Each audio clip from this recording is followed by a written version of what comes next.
Jawa Tengah menjadi medan pertempuran paling sengit antara pasangan capres yaitu Prabowo Gibran dengan paslon nomor urut 3 Ganjar Mahfud MD. Hasil survei terbaru indikator politik misalnya menunjukkan bahwa pasangan Prabowo Gibran sudah melampaui elektabilitas Ganjar Mahfud di Jawa Tengah. Lantas masihkah Jawa Tengah ini disebut sebagai kandang banteng?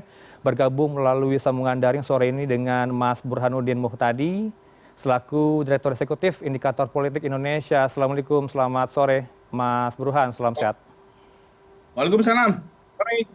Ya, tadi saya sudah paparkan hasil survei indikator. Mas Burhan, ada yang kenaikan yang cukup signifikan untuk di Jawa Tengah, Prabowo Gibran. Apa faktor yang membuat hal ini terjadi?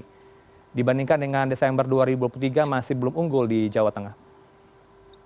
Jadi begini, saya ingin menjelaskan sedikit perbedaan hasil antara tiga lembaga, Ya. LSI, kemudian indikator, dan poltreking. Nah, ketiga lembaga itu melakukan survei nasional. Tetapi di tiga provinsi besar di Jawa, termasuk Jawa Tengah, itu di breakdown. Jadi sampelnya itu sampel basis nasional 1.220, tetapi ketika di breakdown by province, khususnya Jawa Tengah, Jawa Timur, dan Jawa Barat, termasuk wilayah lain, itu jumlah sampel di Jawa Tengah lebih kecil daripada sampel basis. Ya. Dan itu yang menyebabkan variasi temuan secara lebar. Nah, kebetulan dibanding dua lembaga yang lain, LSI maupun poltreking, itu indikator melakukan oversample di beberapa provinsi termasuk Jawa Tengah. Sehingga jumlah sampelnya bukan lagi 13-14% dari total populasi nasional, tetapi minimal 400. Bahkan kami punya survei besar juga yang kira-kira memperlihatkan memang Prabowo Gibran itu mendapatkan kenaikan cukup kencang di Jawa Tengah, tetapi selisihnya dalam margin of error dengan Ganjar Mahfud. Jadi kisaran 41 versus 40%, itu kita nggak bisa menyebut siapa yang unggul. Meskipun paslon 02 itu sedikit secara absolut di atas suara 03, tetapi secara statistik pada dasarnya imbang. Nah, pertanyaannya kenapa, kan begitu? Ya, betul. Nah, saya sendiri itu menemukan faktor Jokowi yang membuat suara paslon 02 naik secara eksponensial dibanding survei-survei sebelumnya. Karena jangan lupa, sebelum Pak Prabowo menggandeng Gibran sebagai cawapresnya, itu elektabilitas Pak Prabowo di Jawa Tengah dalam simulasi capres tanpa pasangan itu kisaran 22%.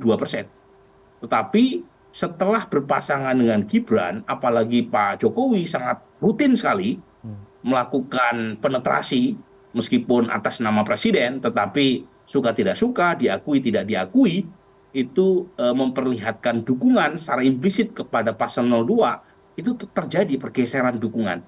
Jadi sejak saat itu kita temukan suara paslon 02 itu mengalami kenaikan cukup kencang dari 22% menjadi kisaran 41%.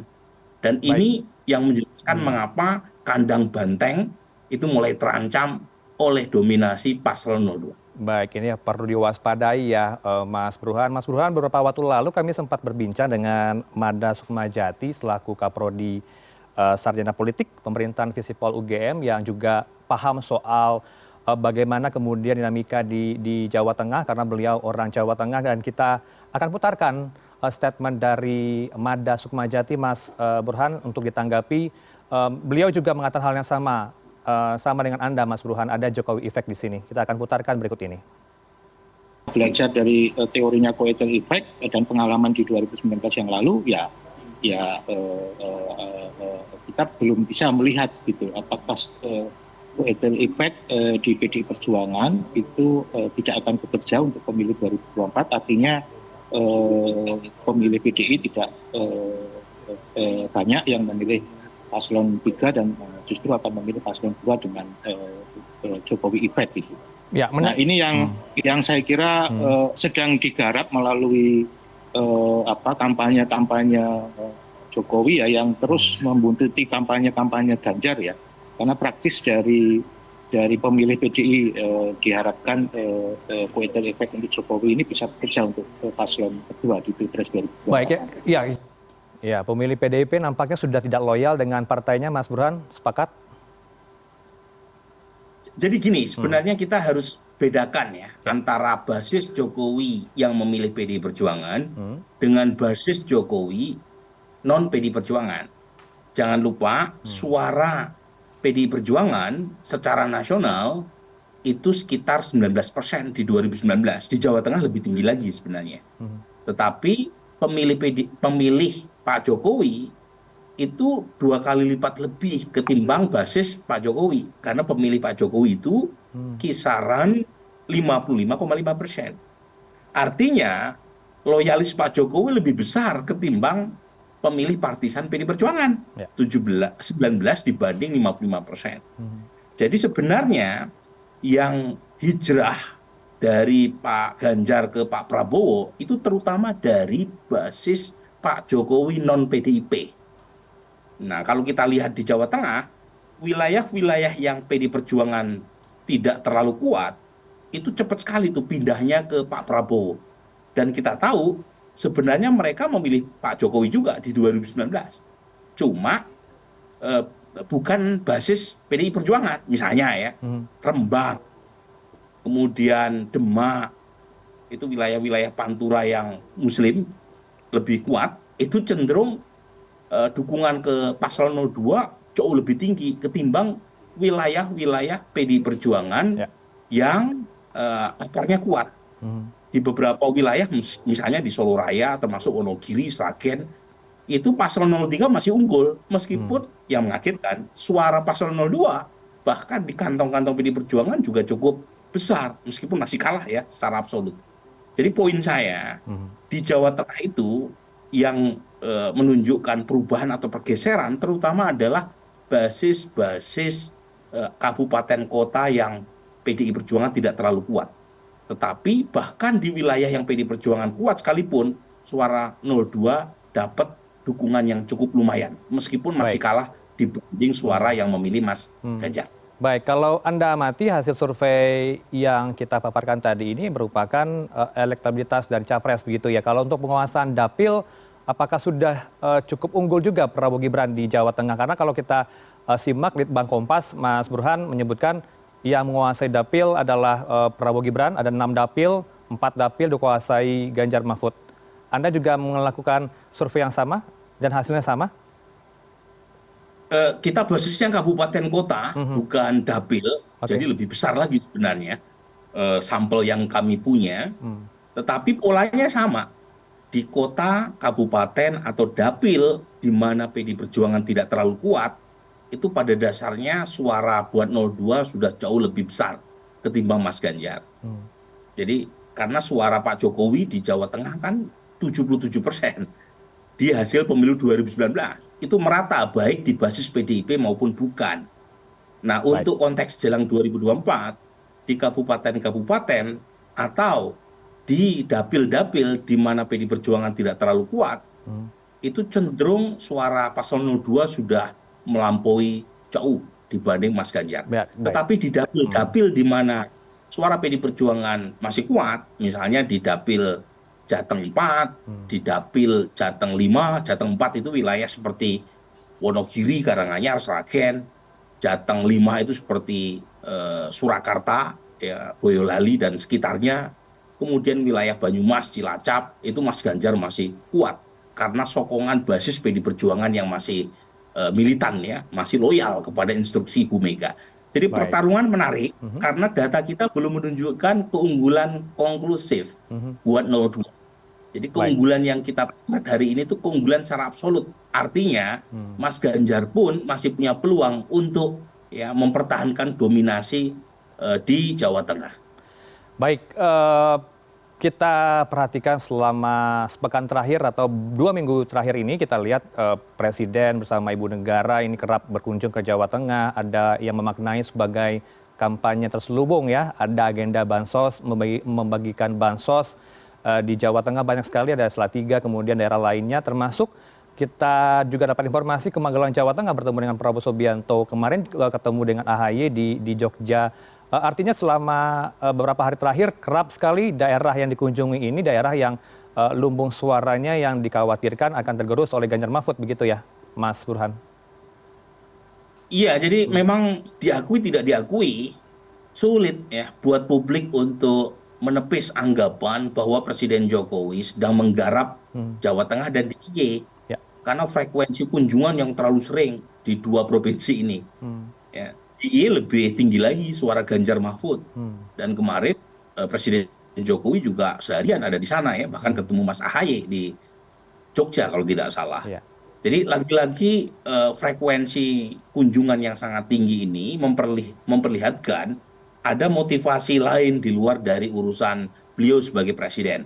Memang sembari diikuti dengan acara-acara kenegaraan ya, misalnya peresmian gedung di Akmil, di Magelang, atau acara-acara lain, tetapi masyarakat kan tidak bisa memungkiri ya, kesan yang muncul karena terlalu seringnya kunjungan ke Jawa Tengah atau DIY. Sementara di provinsi lain tidak sesering itu. Gitu. Nah, tetapi begini, menurut kalau kita perhatikan, jangan lupa Mas Ganjar juga sangat sering sekali di Jawa Tengah. Jadi bahkan intensitas Mas Ganjar dalam sebulan terakhir untuk mengunjungi wilayah selain Jawa Tengah itu turun drastis. Padahal Mas Ganjar bukan lagi gubernur Jawa Tengah loh. Gitu. Jadi sepertinya ada pertarungan gengsi di provinsi ini. Baik. Jadi pertama buat Mas Ganjar atau PD Perjuangan, Jawa Tengah ini semacam signature-nya mereka karena ini adalah kandang banteng, ini adalah harga diri partai, jadi tidak boleh kalah. Gitu ya. Mungkin ada yang mengatakan boleh kalah di tempat lain tapi jangan kalah di Jawa Tengah. Sebaliknya, mungkin buat Presiden Jokowi juga ada perasaan akan jauh lebih prestisius jika kemenangan Paslon 02 diikuti dengan kemenangan di Jawa Tengah. Nah ini kan analisis saya ya, bisa salah gitu. Tetapi poin saya itu yang menegaskan mengapa Jawa Tengah ini seperti diperebutkan, terutama antara pendukung 02 dengan 03. Dan mengapa pula gitu ya, Mas Ganjar dan Pak Jokowi itu begitu sering gitu ya menjelajahi Jawa Tengah itu. Mungkin karena ada pertarungan simbolik yang sedang dipertaruhkan di provinsi ini. Untuk basis kabupaten kota yang Anda survei itu, Mas Burhan, apakah kabupaten kota yang juga Anda lihat sebagai tempat atau kawasan yang diperebutkan dan juga sudah dikunjungi oleh dua paslon ini? Sehingga ada yang memaknai juga Joko Widodo membututi kemana arah dari Ganjar untuk berkampanye di Jawa Tengah. Betul, jadi dua-duanya itu pada dasarnya melakukan sapu bersih ya. Di semua kabupaten di Jawa Tengah. Karena kita tahu kabupaten di Jawa Tengah ini kan sangat beragam ya, meskipun secara umum adalah basis banteng, tetapi jangan lupa ada beberapa karakteristik wilayah yang berbeda dengan wilayah lain di Jawa Tengah. Misalnya kalau kita lihat wilayah di sepanjang Pantura, terutama di Dapil Jateng 3, itu Rembang dan Pati itu relatif lebih religius. Dalam pengertian di kabupaten-kabupaten ini, terutama Rembang, itu partai-partai Islam mendapatkan dukungan yang cukup besar. P3, PKB umumnya pemenang di Rembang. Sementara di kabupaten lain di Dapil Jateng 3 seperti misalnya Grobogan, itu merah sekali, itu basis PD Perjuangan. Dan kalau kita lihat memang wilayah-wilayah semacam ini yang menjadi target ya dari kedua belah kubu 01, 02 atau 03. Karena 01 sangat tidak kompetitif di Jawa Tengah. Surveinya hanya kisaran 10% di Jawa Tengah. Dan ini terus terang PR ya buat Mas Anies. Ya, meskipun Sudirman Said sudah pernah nyagup begitu ya di sana. Gimana? Meskipun Sudirman Said selaku co-kapten Timnas Amin sudah pernah nyagup, tidak menyumbangkan suara. Betul. Begitu ya. Dan didukung oleh Caimin kan, PKB adalah partai terbesar kedua kan. Cuma masalahnya memang Sudirman Said maupun Mbak Ida ya, itu wilayah kekuatan mereka itu beririsan dengan basis Pak Prabowo. Jangan lupa waktu mereka nyalon gubernur tahun 2018 kalau tidak salah, waktu itu didukung oleh Gerindra. Dan pemilih Pak Prabowo 2014-2019 itu cepat sekali memilih Pak Sudirman Said. Dan ketika tuannya sendiri, induk semangnya sendiri, yaitu Pak Prabowo nyalon, itu basis lama yang sebelumnya mendukung Pak Sudirman Said itu kembali mendukung Pak Prabowo. Baik. Dan sedikit sekali yang ikut memilih Mas Anies. Jadi Baik. ini yang menjelaskan mengapa Pak Prabowo itu mendapatkan dukungan cukup lumayan di Jawa Tengah. Karena selain mendapatkan suntikan elektoral dari Pak Jokowi, Oke. beliau masih mempertahankan kurang lebih sekitar sepertiga dari basis pemilih di Jawa Tengah, terutama di wilayah seperti Banyumas, Tegal, dan Brebes. Baik, tinggal waktu 2 pekan lagi ya untuk menggerakkan mesin partai dan juga bagaimana kampanye efektif dilakukan, sehingga mungkin kalau ada survei lagi yang terbaru kita akan tunggu Mas Burhan. 2 pekan lagi waktunya untuk pemilu. Terima kasih Mas Burhanuddin Muhtadi, Direktur Eksekutif Indikator Politik Indonesia bersama kami di Newsroom. Assalamualaikum, selamat sore Mas Burhan. Waalaikumsalam. Sore Mas.